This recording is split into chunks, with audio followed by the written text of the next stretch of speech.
Life can be so unpredictable. Joys and sorrows, beautiful blessings and distressing difficulties can come unexpectedly. Our life's dreams and plans can change in an instant. We all know this to be true. So how can we find peace amid such turbulence?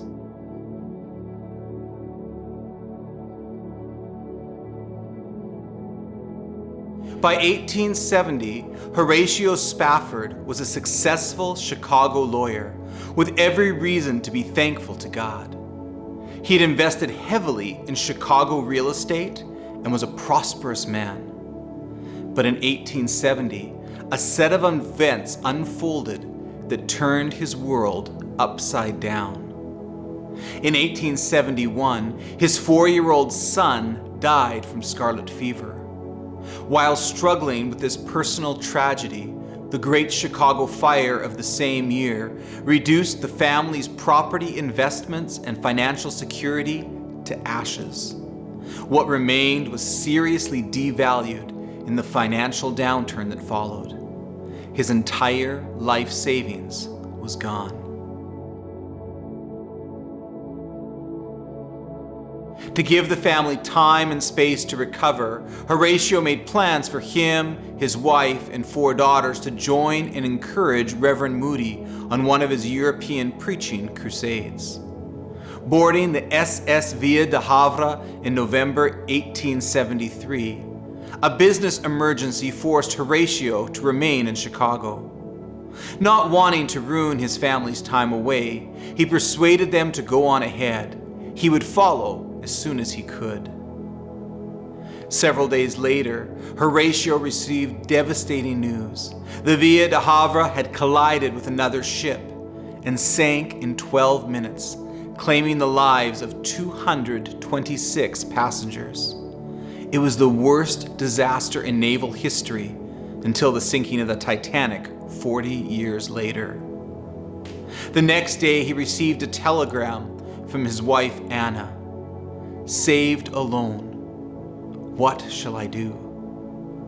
All 4 of their daughters, Annie, Maggie, Bessie, and Tanetta, who was torn from her mother's arms by the force of the water, were lost at sea.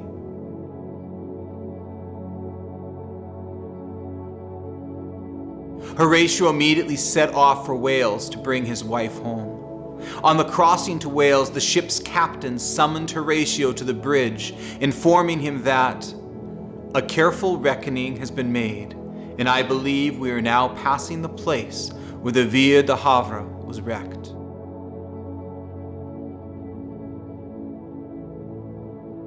Horatio returned to his cabin, and that night wrote the words which became the hymn, "It is well with my soul."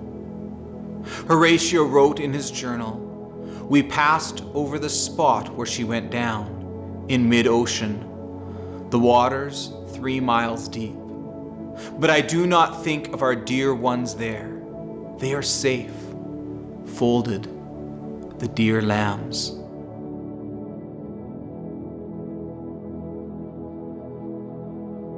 In her grief and despair, Anna recalls hearing a voice say, "You were saved for a purpose," and remembered that a friend had once said, "It's easy to be grateful and good when you have so much, but take care that you are not a fair-weather friend to God." Horatio and Anna returned to Chicago.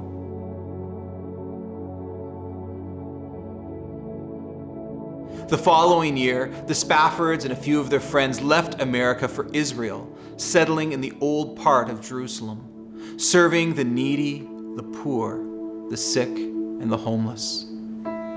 Perhaps we cannot always say that everything is well in all aspects of our lives. There will always be storms to face, and sometimes there will be tragedies. But with faith in a loving God and with trust in His divine help, we can confidently say, "It is well. It is well with my soul." When peace like a river attendeth my way,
I sin not in part, but the whole.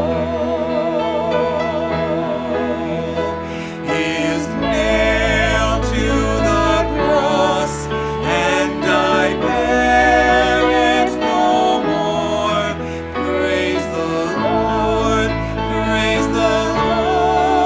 oh my soul. It is well with my soul.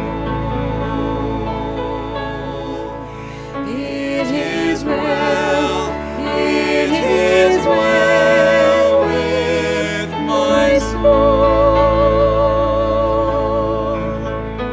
And Lord, haste the day when the faith shall be sight.